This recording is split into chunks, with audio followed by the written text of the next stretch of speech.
Sira. Ganun pala yun. Sige, testing. Mas maganda kasi kung naka-push start. Oo, kasi tuloy-tuloy yung compression niya, no? Yan, ang ganda ng compression niya, oh. Tama na. Ha? Kapag ano, 3 to 5 lang. Hindi tumataas. Hindi din nagbabago ang reading. May singaw. Yung pag-ilit mo, di mo kapalinis. Yun yung ano. 7 seconds daw eh. 7 seconds. Diba? Siyempre, sipa-sipa. Manual ang ginagawa. Ayun, yun. Mas Pwede maganda. umangat pag sipa, no? Maangat siya, pero bahagya lang. Diba? Iba pa nga yan, lalagyan pa ng ano yan, yung old school. Kukuha sila ng langis, lalagyan doon, tapos babalik yung spark plug. Aandar, mag-uusok-usok nga lang. Pero maganda rin ang ganun na ano, na proseso.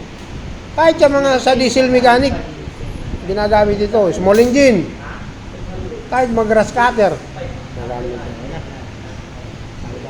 Compression test ang tawag rito. Yeah, huwag kang maniniwala doon sa Huwag kang maniniwala doon sa sinasabi ibang mekaniko kung may natinga. Natinga bago ang motor, natinga. Para lang yun sa mga yung natitinga na sinasabi nila para yun sa mga matatagal na mataas na yung odo. Pero pag bago ang motor tapos sasabihin may tinga, panluloko ginagawa nun. Yung carbon deposit na sinasabi nila, no? Pwede nga nga ano eh. Yung nasabi mo may tinga raw, sabi ng senyor. Pinababa makina. Tapos ang sira pala eh.